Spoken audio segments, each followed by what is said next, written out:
Well, it's growing its seeds on there. Probably about another week or so it's gonna die. Look how big these are. Each knot you see on here, that is where roots come out of. So you can just literally set it here. Oopsie.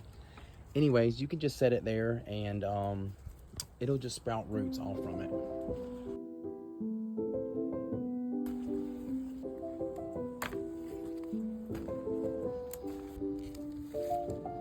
So here's the ones growing on the fence. You can see they're all in there. Look at this one.